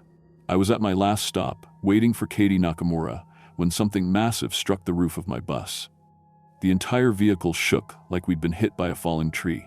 The kids started screaming, and I could hear the sound of metal being torn and twisted above our heads. Through the windshield, I could see it clearly for the first time. 12 feet tall at least, covered in dark, matted fur, with arms that reached almost to the ground. Its face was a nightmare version of human features, too large, too angular, with a mouth full of teeth designed for tearing flesh. But the eyes were the worst part. Completely black, like staring into an abyss, but with an intelligence that was unmistakably aware. This thing was looking at me, evaluating me, deciding what to do next. It grabbed the back of the bus and lifted. The rear wheels came off the ground, and I could feel the whole vehicle tilting forward. The kids were screaming and crying, and I knew I had seconds to act before this thing flipped us over or tore the roof completely off. I hit the emergency door release and started evacuating the kids through the front exit. Everyone out, now, run toward the road. The creature was systematically tearing the bus apart, section by section, like it was opening a can to get at the contents inside. It ripped away chunks of the roof, pulled off the rear emergency exit, and started working its way forward. I got all the kids out and started leading them through the forest toward the main road. The creature followed us, but it was having trouble moving quickly through the deep snow and thick undergrowth. Its size worked against it in the dense forest. We made it to the road, where another bus driver found us and called for help. By the time the authorities arrived, the creature was gone, but my bus looked like it had been attacked by a wrecking ball. The official report blamed the damage on a brown bear with unusual aggressive behavior, possibly caused by the electromagnetic interference from the Aurora. But I knew better. I'd seen what did it, and it wasn't any kind of bear.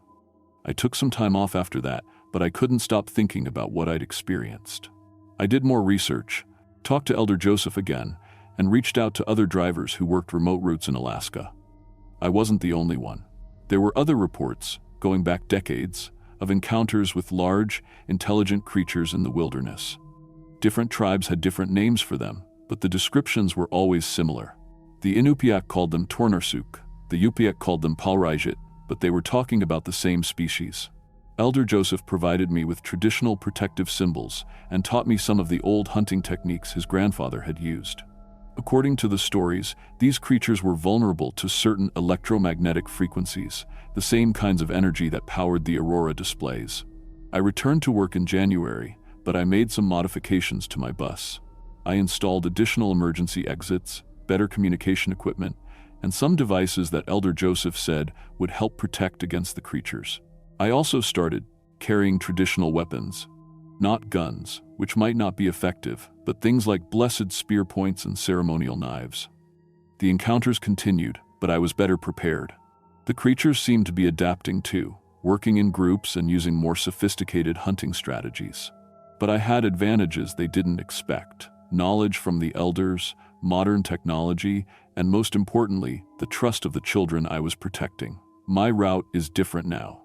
I take additional precautions during Aurora activity, vary my schedule when possible, and always travel with backup communication equipment.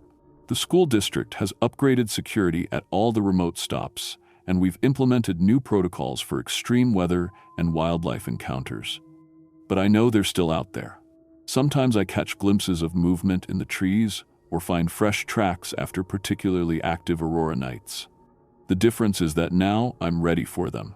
I've been driving school bus Route 47 for 12 years, and I plan to keep driving it for 12 more. These kids depend on me to get them safely to school and back home again. Whatever's living in those woods, whatever they want, they're not going to get past me. The northern lights still dance across the Alaskan sky, and when they do, I know the Tornersuk are watching and waiting. But I'm watching too, and I'm not going anywhere. Some people think I should transfer to a safer route, maybe something in town where there's more traffic and cell phone coverage. But these kids are my kids, and this is my responsibility. I've learned things about survival in the Alaska wilderness that they don't teach in any training manual. The creatures are real. They're intelligent, they're dangerous, and they're still out there. But they've learned that school bus drivers are tougher than they look, and some fights aren't worth picking. My name is Maria Soto, and I drive Route 47 through the Chugach National Forest. If you're ever driving through rural Alaska during Aurora season, keep your doors locked, stay on the main roads, and remember that sometimes the old stories are true. The wilderness is vast, and we're not alone out here.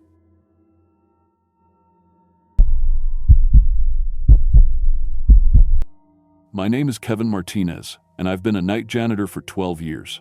I started cleaning office buildings in Anchorage right after high school, worked my way up through hotels and shopping centers, and for the past 5 years, I've been working at Fairbanks Community Hospital. It's not glamorous work, but it's honest, and I take pride in keeping places clean and safe for people who need them most. I've seen every kind of mess you can imagine: thing, blood, vomit, things that would make most people sick. I've cleaned up after accidents, after violence, after death itself. But what happened during the Aurora season last winter changed everything I thought I knew about my job, about this hospital, and about what kinds of things can live inside the human body. I should have paid more attention to the patterns. Should have asked more questions when things started getting weird. But when you're working alone in a hospital at 3 a.m, you learn to mind your own business and just focus on getting the job done. That mindset almost got me killed, and it might have cost humanity its future. Fairbanks Community Hospital is a 200-bed facility that serves the interior region of Alaska. During winter months, we get a steady stream of patients, frostbite cases, carbon monoxide poisoning from faulty heaters, car accidents on icy roads, and the usual medical emergencies that don't stop just because it's 40 below outside. My shift runs from midnight to 8 a.m., which means I'm there for the quietest hours when most of the hospital is sleeping. The building itself is laid out in 3 wings connected by a central hub. Emergency department is on the east side, surgical suites and recovery on the west, and patient rooms fill the north wing. The basement houses the morgue, storage, and maintenance areas where I keep my equipment. I've got a master key card that gets me into every room except the medication lockups and a few restricted areas in the basement that even the day shift maintenance guys don't go into. My routine is pretty standard. I start with the emergency department, since that's where the worst messes happen, then work my way through patient floors, common areas, and finish with the surgical wing. I use a cart with industrial disinfectants, floor cleaners, and specialized equipment for handling biological waste. Everything has to be documented: which rooms I cleaned, what chemicals I used, any incidents or damage I find. The hospital takes infection control seriously, especially during flu season. It was January 15th when I first noticed something unusual. We were in the middle of Aurora season, which runs from late fall through early spring when the northern lights are most active. That night was particularly spectacular. Green and blue sheets dancing across the sky, visible even through the hospital's tinted windows. I remember thinking how beautiful it looked while I was cleaning the pediatric ward around 2 a.m. But what caught my attention wasn't the lights themselves. It was the admission pattern I started noticing on the intake sheets. Every time we had a strong Aurora display, we'd get a spike in patients coming in the next day or two. Not unusual by itself. People go out to watch the lights, get cold, sometimes get hurt. But these patients all had similar symptoms that didn't quite match hypothermia or frostbite. The intake notes described unusual skin irritation, elevated energy levels, and increased appetite. The attending physicians seemed confused by the combination. Patients would come in complaining of itchy, moving sensations under their skin, but physical exams showed no obvious cause. Blood work came back normal. Skin biopsies showed minor inflammation, but nothing that explained the symptoms. What really got my attention was overhearing Dr.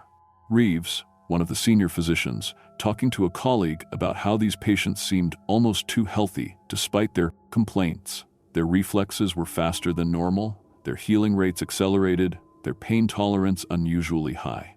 She mentioned that several had been discharged only to return a few days later with more severe symptoms.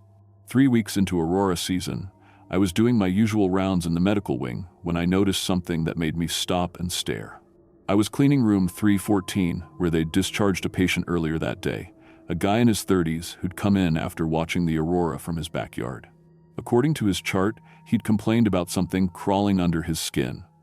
On the bathroom floor, I found what looked like tiny pieces of shed skin, but they were moving. Not just curling from moisture or air currents, it's not actually moving, like they were alive. I got down on my hands and knees with my flashlight and watched these microscopic fragments pulse and shift across the tile.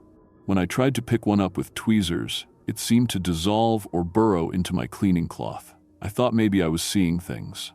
Working nights for years can mess with your head, make you imagine movement in shadows. But I bagged the cloth and made a note in my incident report. The next morning, I asked Janet in day shift housekeeping if she'd ever seen anything like it. She gave me a strange look and said patients in those rooms always left behind weird residue that was hard to clean up. That same week, I started paying closer attention to the patients themselves during my rounds. Most were sleeping, but a few were awake, and their behavior was odd. They moved differently, more fluid, more alert. Their eyes tracked me as I cleaned, following my movements with an intensity that made my skin crawl. One elderly woman in room 318 asked me what time the Aurora would be strongest that night. When I told her I didn't know, she smiled and said she could feel it coming. The next night, I decided to check the security footage from the previous evening.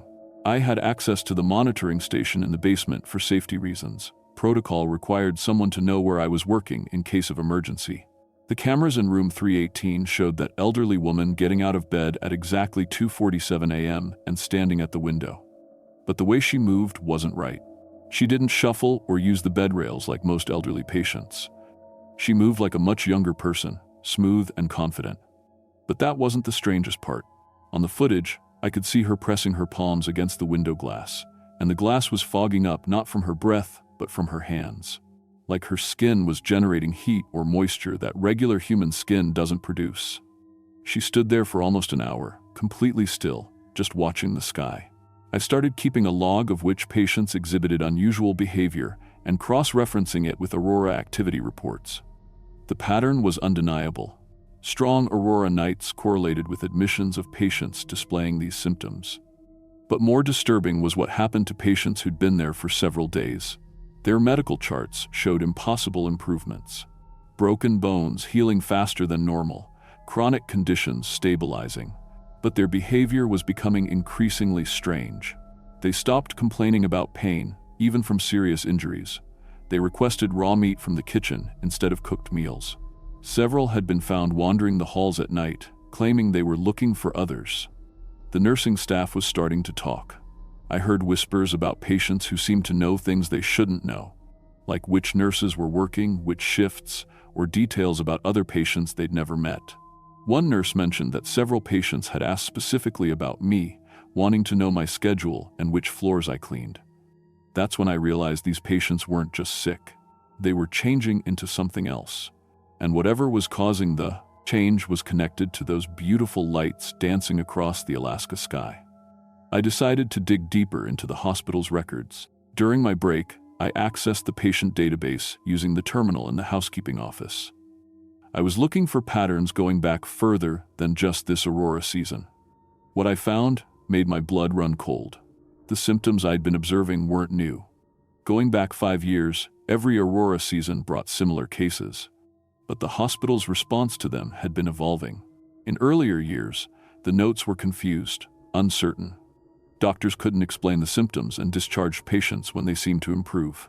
But in recent years, there were more detailed observations, specialized tests, and references to consultations with researchers I'd never heard of. I found references to something called Project Northern Light in several patient files. It wasn't a treatment protocol I recognized, and when I tried to access those files directly, my access was denied. That had never happened before. I'd always been able to view basic patient information for cleaning and safety purposes. The next night, I decided to explore those restricted areas in the basement. I'd worked in this hospital for 5 years and never questioned why certain rooms were off-limits to janitorial staff. Now I needed to know what was down there. The basement level has a different feel than the rest of the hospital. The lighting is dimmer, the air circulation different. Most of it is storage and mechanical systems, but there's a section behind the morgue that requires a different keycard access level. I'd seen doctors go down there occasionally, always alone, always after normal hours. Using my master key, I managed to get into the outer corridor, but the doors to the actual laboratories required additional authentication. Through the reinforced glass windows, I could see what looked like medical research equipment, microscopes, centrifuges, specimen storage units. But there were also tanks containing what appeared to be tissue samples suspended in fluid and monitoring equipment I didn't recognize. On the desk, visible through one window, I saw patient files with photos clipped to them. The photos showed close-ups of human skin with what looked like subcutaneous movement, the bumps and ridges shifting beneath the surface, like something was crawling underneath. The files were labeled with dates going back 3 years, all during Aurora seasons. I managed to get into one room that wasn't fully secured. It appeared to be a storage area for this secret research. Among the supplies, I found specimen containers filled with what looked like tiny, translucent organisms. They were barely visible to the naked eye, but under the magnifying glass on the workbench, I could see they were definitely alive, pulsing and moving in the preservation fluid. There were research notes scattered on the workbench, written in handwriting I didn't recognize. The notes mentioned extraterrestrial microorganisms, magnetosphere contamination, and host adaptation protocols. One page had a diagram showing how these organisms could enter the human respiratory system and migrate to the circulatory system within hours of exposure. But the most disturbing discovery was a list of names, patients who had been discharged from the hospital over the past 3 Aurora seasons. Next to each name was an address and a status notation. Some were marked adapted, others unstable, and a few were marked terminated. I recognized several of the names as people from the community who had died under unusual circumstances over the past few years. I was so focused on reading these files that I almost didn't hear the elevator. By the time I realized someone was coming down to the basement, it was too late to get out of the restricted area. I quickly shut off the light and hid behind a storage cabinet, hoping whoever it was wouldn't check this room. Through the crack in the door, I watched Dr. Reeves enter the main laboratory with 2 other people I didn't recognize. They were dressed in military-style clothing rather than medical attire. Dr. Reeves was explaining something about acceleration of the integration process and expanding the test population. One of the military personnel asked about containment protocols and whether the hospital staff was becoming suspicious. Dr. Reeves assured them that only a few people had access to the research data, and that anyone who asked too many questions could be brought into the program like several others had been. They discussed releasing more infected patients into the community, particularly targeting individuals with specific genetic markers that made them more compatible hosts. They mentioned that the Aurora activity was increasing this season, providing more opportunities to expose larger numbers of people to what they called the enhancement organisms. I stayed hidden for almost an hour after they left, trying to process what I'd heard. This wasn't just a medical mystery to see Aurora season. It was a deliberate experiment. The hospital was using Aurora season as cover to expose people to these organisms and then studying the results. People in my community were being turned into test subjects without their knowledge or consent. But I was also starting to realize something terrifying about myself. Over the past few weeks, I'd been feeling different. Stronger, more alert, less affected by the cold. I'd attributed it to getting more exercise during my rounds. But now I was wondering if I'd been exposed to these organisms too. The next few nights, I started noticing changes in myself that I could no longer ignore. My night vision had improved dramatically. I could clean rooms with minimal lighting and see details I'd never noticed before. My reflexes were faster. I'd catch falling objects before I even realized I'd dropped them. Most disturbing of all, I was starting to sense other people in the hospital in a way I'd never experienced. When I walked past patient rooms, I could somehow tell which ones contained people who'd been exposed to the organisms. It felt like a low-level electrical current, almost like the feeling you get before a thunderstorm. The sensation was strongest around patients who'd been there the longest and who showed the most advanced symptoms. I decided I needed proof of what was happening before I could contact any authorities. Using my access to the security system, I started copying footage from the patient wings during Aurora nights. What I captured was beyond anything I could have imagined. The cameras showed patients leaving their rooms simultaneously, not walking but moving with a coordinated precision that suggested they were communicating somehow. They gathered in the common areas and stood in formation, facing north toward where the Aurora was most active. Their movements were synchronized, like they were all receiving the same signals. On one night of particularly intense Aurora activity, I watched nearly 20 patients gather in the main hallway. They stood motionless for exactly 47 minutes, then returned to their rooms at the same time. The next day, their medical charts showed dramatic improvements in their conditions, but the nursing staff reported that their behavior had become increasingly aggressive and territorial. I also captured footage of something that explained how the infection was spreading. Patients who had been exposed for longer periods were deliberately making physical contact with newly admitted patients. A simple touch on the arm or shoulder, seemingly friendly and supportive, but the cameras showed a faint, almost imperceptible transfer of something from the infected patients to the new ones. But the most shocking discovery came when I reviewed footage from the employee break room. Several staff members, including nurses and technicians I'd worked with for years, were exhibiting the same synchronized behavior. The infection wasn't limited to patients, it was spreading through the hospital staff as well. I realized I needed to test myself to see how far my own infection had progressed. Using the basic medical equipment available to housekeeping staff, I took my temperature and found it was running nearly 2 degrees higher than normal. My pulse was stronger and slower than it should be.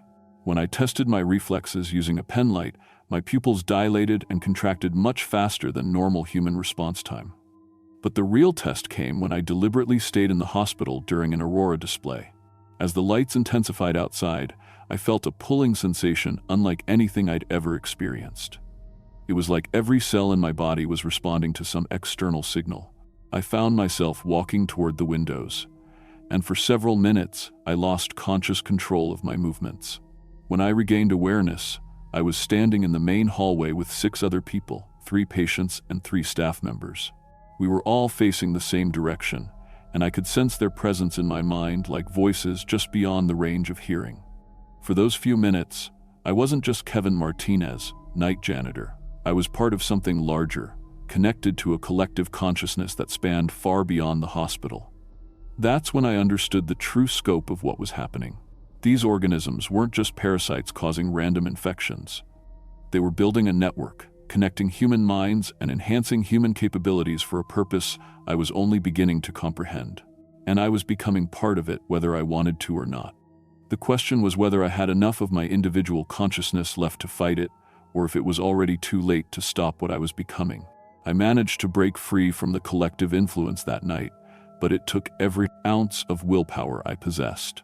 The experience left me exhausted and terrified of what would happen during the next Aurora display. I knew I had limited time before the infection progressed to the point where I would lose my individual will entirely. Using the research notes I'd found, I learned that traditional Inuit remedies could slow the progression of the infection. I contacted Mary Tonachuk, an elder from the nearby village who was known for her knowledge of traditional medicine. When I described my symptoms, her expression grew grave. She told me stories passed down through generations about times when the lights in the sky brought ice madness to those who watched them too long. Mary gave me herbs to brew into tea and showed me specific meditation techniques that could help me resist the collective influence. She explained that her people had survived previous cycles of this infection by recognizing the signs early and avoiding exposure during peak aurora activity. But she also warned me that this time seemed different, stronger and more widespread than the stories described. With Mary's help, I developed a plan to document everything and get the evidence to authorities who might be able to take action. But first, I needed to disrupt the hospital's research program before they could release more infected individuals into the community. I spent 3 days copying files and video evidence onto portable drives. I also gathered samples of the organisms from the basement laboratory, though handling them required extreme caution to avoid further exposure. The organisms seemed to sense my presence and became more active when I was near them. On my last night at the hospital, I sabotaged the research equipment in the basement laboratory and destroyed as many specimen samples as I could. I also planted listening devices in the restricted areas to continue gathering evidence of the conspiracy. But my actions didn't go unnoticed. When I arrived for my shift the next night, Dr. Reeves was waiting for me with security personnel. She explained that they knew I'd been accessing restricted areas and that they were prepared to offer me a choice: join their research program voluntarily as a conscious participant, or be forcibly infected with a more aggressive strain of the organisms. I had already planned for this possibility. Earlier that day, I'd contacted a journalist in Anchorage who specialized in government conspiracy stories and a federal agent I'd found through Mary's connections who had experience with unusual infectious diseases. I'd also uploaded copies of all my evidence to secure servers that would release the information automatically if I didn't check in every 24 hours. Dr. Reeves seemed genuinely surprised that I'd been able to resist the infection long enough to organize such a comprehensive response. She told me that most people infected with the organisms eventually welcomed the enhancement to their capabilities and the connection to the collective consciousness. She insisted that what they were doing was evolution, not invasion, preparing humanity for survival in a world increasingly affected by climate change and cosmic radiation. I resigned from my position that night and haven't been back to Fairbanks Community Hospital since. The investigation that followed was largely covered up, but several staff members were quietly transferred, and the basement research facility was officially closed. Dr. Reeves disappeared entirely, and I've been told she may have fled to one of the underground colonies mentioned in the research files. As for my own condition, the traditional remedies Mary taught me have kept the infection from progressing, but I know it's still in my system. During Aurora displays, I can still sense others who are infected, scattered throughout the community. The network is growing, and I'm not sure how long the conventional treatments will continue to work. I've kept detailed records of everything I experienced and continue to monitor Aurora activity and its correlation with unusual medical cases throughout Alaska. I've also connected with other individuals who've had similar experiences in northern regions around the world. We've formed an informal network to track and resist the spread of these organisms. The most disturbing aspect of my ongoing research is the evidence that this infection cycle has repeated throughout human history, each time during periods of increased solar activity and aurora displays. Ancient accounts from Nordic cultures, Siberian tribes, and Inuit communities all describe similar phenomena, but this time appears to be different in scale and organization. I still live in Alaska, though I've moved to a smaller community where I can better monitor newcomers for signs of infection. I work during daylight hours now and avoid being outdoors during aurora displays. Mary continues to teach me traditional protection methods, and I've learned to brew the herbal remedies that help maintain my individual consciousness. But I know I'm fighting a losing battle. The infected individuals I've identified are organizing, building networks that span hundreds of miles underground. They're preparing for something big, and I believe it's connected to the increasing intensity of aurora activity that scientists predict for the coming years. If you work in healthcare, especially in northern regions, pay attention to patients admitted during aurora season. Watch for the signs I've described: enhanced reflexes, increased body temperature, unusual healing rates, and behavioral changes that suggest group coordination. Document everything, and don't trust institutional responses that try to dismiss or explain away these symptoms. Most importantly, if you start experiencing these changes yourself, seek help immediately from traditional healers who understand this ancient cycle. The window for resistance closes quickly, and once you're fully integrated into the collective, there may be no way back to individual human consciousness. The lights in the sky are beautiful, but they're not as harmless as they appear. Something is coming down with those aurora particles, something that's been waiting in the upper atmosphere for centuries for the right conditions to complete its transformation of our species. And I'm not sure we can stop it.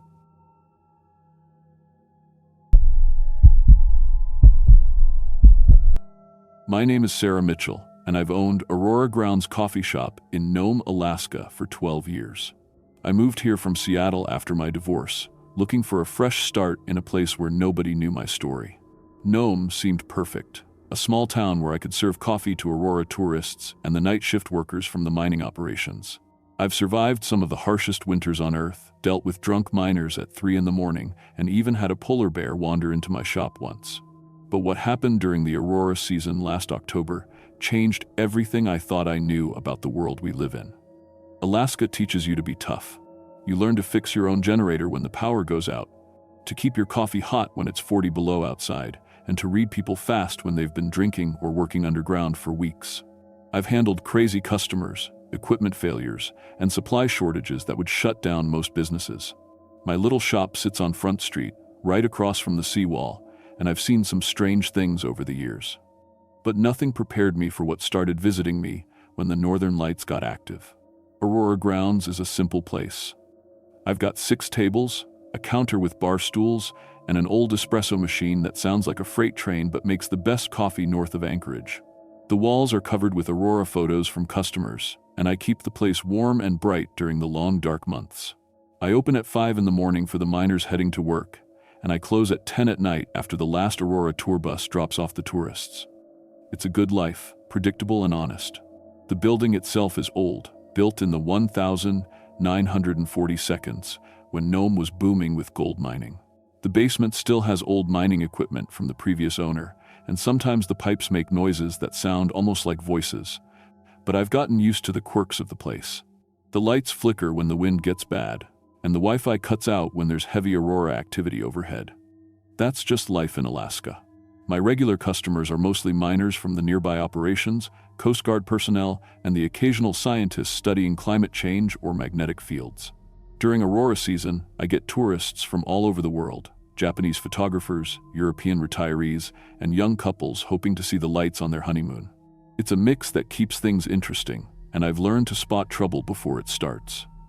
October started normal enough. The Aurora forecasts were calling for heavy activity due to increased solar storm activity. The tour companies were booked solid, and I was already preparing for the busiest season of the year. I'd ordered extra supplies, hired my part-time helper Jenny for evening shifts, and even bought a new register to handle the credit card processing that always got sluggish when the Aurora was active. But on October 15th, something changed. I remember the date exactly because it was the night I first met him. It was 10 minutes to closing time. Jenny had already left for the night, and I was cleaning the espresso machine when I heard the door chime ring. This was unusual because most people don't wander around Nome after 10 p.m., especially when it's starting to get cold and dark. I looked up and saw a man standing by the door, just inside the entrance. He looked normal at first glance. Average height, wearing a dark coat that seemed appropriate for the weather. But something felt off right away. Maybe it was the way he stood perfectly still, or how he didn't seem to be looking at anything in particular.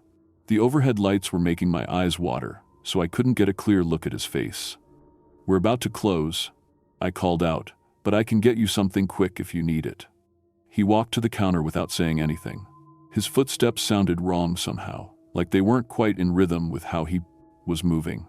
When he got closer, I could see his face better, and that's when I really started feeling uncomfortable. He looked human, but something about his proportions seemed off. His eyes were maybe a little too far apart, or his head was slightly too long for his body. It was hard to pin down exactly what was wrong, but looking at him directly made me feel queasy, like when you're trying to read in a moving car. "Coffee," he said. His voice was flat, no accent I could identify, and he didn't ask for any specific type. "What kind would you like?" I asked. "We've got regular drip, espresso drinks, or I could make you something special." "Coffee," he repeated, exactly the same way. I poured him a cup of our house blend and slid it across the counter. That's when I noticed the money he put down. It looked like normal $20 bills, but when I picked them up, they felt strange. The paper was too smooth, and they seemed to be slightly warm, like they'd been sitting in sunlight even though it was dark outside. The whole time he was in the shop, maybe 5 minutes total, I felt sick to my stomach. Not just nervous, but physically ill, like I was coming down with the flu. My hands were shaking when I made change, and I couldn't shake the feeling that something was terribly wrong. He drank the coffee in 3 quick swallows, left without saying another word, and walked out into the darkness. As soon as the door closed behind him, I felt better immediately. The nausea disappeared, my hands stopped shaking, and the shop felt normal again. But that's when I noticed my register was displaying the wrong time. Instead of showing 10:15 p.m., it read 10:12 p.m. I checked my phone, and it showed the correct time. I reset the register, thinking it was just a glitch, but it bothered me enough that I made a note in my daily log: "Weird customer, register malfunction." 3 nights later, he came back. Same time, same routine. 10 minutes before closing, the door chime, the uncomfortable feeling that made me want to throw up. This time I paid more attention to details. He ordered coffee again, paid with the same strange-feeling bills, and I noticed that all the electronic equipment in the shop was acting up. The espresso machine's digital display was flickering, my phone kept losing signal, and the radio was picking up static that sounded almost like voices speaking in a language I'd never heard before. More disturbing was what happened to the other customer in the shop. Tom Bradley, a miner who often came in for late coffee before his night shift, had been sitting at a corner table reading a magazine. The moment the strange customer walked in, Tom got up and left without finishing his drink or saying goodbye. He looked green around the gills, and I saw him through the window outside, bent over like he was going to be sick. After the customer left, I called Tom to check on him. "I don't know what happened," he told me. "I just suddenly felt awful, like something was very wrong. Had to get out of there." This time, I watched the register more carefully. During the 5 minutes the customer was in the shop, the digital clock ran backward, not just the wrong time, but actually counting down from 10:15 to 10:12. When he left, it jumped forward to the correct time. I started researching online, trying to find explanations for electronic equipment malfunctioning during Aurora activity. I learned that electromagnetic fields can interfere with digital devices, and that strong Aurora displays can disrupt radio communications and even cause power grids to fail. But I'd lived through countless Aurora storms, and I'd never seen anything like what was happening in my shop. The customer came back every 3 days, always exactly 10 minutes before closing time. I started keeping a log of his visits, noting the Aurora forecasts and the intensity of the northern lights each night. That's when I discovered the pattern. He only appeared when the Aurora was displaying specific configurations. Not just any northern lights, but particular geometric patterns that formed in the sky above Nome. I started watching the Aurora forecasts obsessively, and I could predict when he would show up based on the predicted magnetic field patterns. The Aurora itself started looking different during his visits. Instead of the flowing, dancing lights I'd seen for years, they formed sharp angles and mathematical shapes that hurt to look at directly. Triangles and spirals and designs that seemed to fold in on themselves in ways that made my eyes water and my head spin. Other customers began avoiding the shop during these specific Aurora nights. Word was getting around that something was wrong with Aurora grounds, that people were getting sick when they came in during certain times. My business was starting to suffer, but I couldn't explain what was happening without sounding crazy. Jenny, my part-time helper, quit after she worked one evening when the customer appeared. She wouldn't tell me exactly what happened, but she left me a note saying she couldn't work there anymore and asking me not to contact her. I found her in town a week later, and she looked terrible, like she hadn't been sleeping. "There's something wrong with that man," she whispered when I tried to talk to her. He's not what he looks like. Sarah, you need to stay away from him." But I couldn't stay away. The shop was my life, my livelihood, and I couldn't just close down because one customer was making people uncomfortable. Besides, I was starting to understand that this was bigger than just a strange person with bad vibes. The money he paid with was becoming more obviously wrong. The bills looked normal in bright light, but in certain angles or under the aurora light coming through the windows, I could see they weren't real currency at all. They were covered in symbols and patterns that seemed to move when I wasn't looking directly at them. When I tried to deposit them at the bank, the bills crumbled to dust in my hands. More disturbing were the effects his visits were having on my regular customers. People who had been coming to Aurora grounds for years started having strange dreams on the nights after his appearances. Tom Bradley told me about dreams of underwater cities with impossible architecture. Martha Webb, a Coast Guard radio operator, described nightmares about geometric patterns that made mathematical sense but shouldn't exist in our world. The dreams were spreading. Customers would call me during the day, asking if I'd noticed anything strange about the shop lately. They described shared visions of the northern lights forming complex equations in the sky, or of standing in my coffee shop while it was somehow also underwater, surrounded by buildings that followed no earthly architectural principles. I started having the dreams too. Visions of Earth from perspectives that shouldn't be possible, seeing the planet from inside its molten core, watching the aurora from the magnetic field itself. In the dreams, I understood that the northern lights weren't just electromagnetic phenomena, but something much more significant. During his visits, the customer began communicating differently. Instead of just ordering coffee, he would sometimes point to specific numbers on my calculator or write symbols on napkins. The symbols looked like mathematical equations, but they described concepts that my rational mind couldn't grasp. Formulas that seemed to explain the relationship between time and space in ways that hurt to think about. I found myself understanding these impossible mathematical concepts, equations that described reality from outside our normal three-dimensional perspective, calculations that showed how our entire universe might be just one layer of something vastly more complex. Knowledge that shouldn't exist was somehow making sense to me. The worst part was realizing that my customer wasn't entirely human. Or rather, what I was seeing was just a tiny fragment of something so large and alien that my mind could only process it as a human-shaped figure. In my peripheral vision, sometimes I could glimpse the reality. Something vast and ancient that existed in dimensions I couldn't properly perceive. Research into Nome's history revealed disturbing connections. The area had been significant to indigenous peoples for thousands of years, with stories about lights in the sky that brought visitors from beneath the ice. Russian explorers had written about strange aurora activity and unexplained phenomena. Even recent geological surveys mentioned unusual magnetic readings in the region.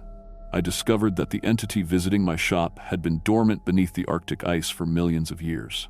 The increasing solar activity and changes to Earth's magnetic field were slowly awakening it from a cosmic hibernation that predated human civilization.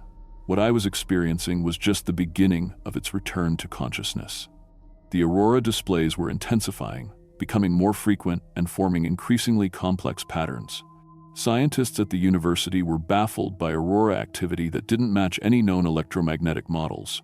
Local radio operators reported communications from sources that shouldn't exist, receiving signals from locations deep underground or impossibly far from Earth. During our encounters, the entity began showing me visions of Earth's deep history from perspectives no human should have. I saw the formation of the planet's magnetic field, the development of life from the viewpoint of geological time, and the slow dance of continental drift across millions of years. These weren't dreams or hallucinations. They were memories from something that had been watching our planet since before complex life existed. I learned that Earth's magnetic field was part of a larger cosmic structure, a network that connected countless worlds across the galaxy. The aurora wasn't just electromagnetic radiation, it was the entity's method of reading Earth's data, cataloging all human knowledge and experience, evaluating our species and our civilization. The entity existed outside normal causality. It could perceive all moments of time simultaneously, and it began showing me my own life from this impossible perspective. I could see my childhood, my marriage, my divorce, and my move to Alaska all happening at the same moment. Linear time became just one way of organizing experiences, and I started losing track of which version of myself I was supposed to be. My coffee shop was becoming a nexus point where different timelines and realities intersected. Customers would sometimes enter as themselves, but leave with memories of lives they'd never lived. The building itself seemed to exist in multiple states simultaneously. Sometimes I'd glimpse it as it had been in the 1940 seconds, or as it might be in futures yet to come. I discovered that the entity had been influencing human development for millennia, subtly guiding major historical events to prepare our species for its awakening. Great discoveries in science and mathematics, artistic breakthroughs that expanded human consciousness, even religious revelations, many had been inspired by contact with this cosmic intelligence. Throughout history, certain individuals had made contact with the entity and become bridges between human and cosmic consciousness. Scientists who made impossible breakthroughs, artists whose work transcended normal human perception, visionaries who saw beyond the limits of their time, who had all been touched by the same ancient intelligence that was now awakening. I realized that I was becoming one of these chosen individuals. The entity was preparing me to help humanity survive the fundamental changes to reality that would come with its complete awakening. Physical laws would change as its influence spread through Earth's magnetic field, and humanity would need guides to navigate the new cosmic reality. The choice I faced was terrifying in its implications. I could try to preserve human ignorance, warning people away from my shop and attempting to return to normal life. Or I could accept my role as a translator between human consciousness and cosmic intelligence, helping to prepare our species for truths that would shatter our understanding of reality. Other locations worldwide were serving similar functions. I'd received emails from business owners in Norway, Canada, and Siberia describing identical phenomena. A network of human entity contact points was slowly preparing civilization for transcendence, for evolution beyond our current limitations. The entity didn't intend harm. That concept was meaningless to something that existed on such a vast scale. It was simply awakening after eons of dormancy, and its return to consciousness would inevitably reshape reality on a planetary level. Whether humanity evolved with it or was left behind would depend on our ability to adapt to cosmic truth. My final decision came on Halloween night, during the most intense aurora display in recorded history. The entire sky above Nome was filled with geometric patterns that formed equations describing the relationship between consciousness and reality. The entity appeared in my shop one last time, but this time I could perceive it more clearly. A vast intelligence that spanned dimensions, ancient beyond human comprehension but not malevolent. I chose to become a permanent bridge between human and cosmic consciousness, not just for myself, but to help guide humanity through the transformation that was coming. My individual human perspective merged with cosmic awareness, allowing me to understand reality from multiple dimensional viewpoints, while retaining enough humanity to translate that knowledge for others. Aurora Grounds still operates, though it's different now. Customers come seeking more than just coffee. They're drawn by an instinct they don't understand, a hunger for knowledge that goes beyond normal human learning. I help them gradually expand their consciousness, preparing them for the larger reality that exists beyond our limited three-dimensional perception. The Aurora displays continue to intensify, and more contact points are opening worldwide. Humanity is slowly being prepared for a transformation that will either elevate our species to cosmic consciousness or leave us behind as reality evolves beyond our understanding. Some nights, when the northern lights form patterns that hurt to look at directly, I stand outside my shop and watch the sky. I can see the entity's dreams painted in electromagnetic radiation across the atmosphere, feel its vast consciousness slowly awakening from eons of slumber. And I know that what's coming will change everything, not just for Nome, not just for Alaska, but for every human being on Earth. The choice we all face is the same one I made that Halloween night. We can cling to our limited understanding of reality, or we can evolve into something greater than we ever imagined possible. The entity beneath the ice is rising, and the Aurora is calling us to wake up. I'm still Sarah Mitchell, and I still own Aurora Grounds Coffee Shop in Nome, Alaska. But I'm also something more now. A translator between worlds, a guide for humanity's next evolutionary step. And every night when the northern lights dance across the sky in patterns that shouldn't exist, I'm reminded that we're all part of something far more magnificent and terrifying than we ever dared to dream.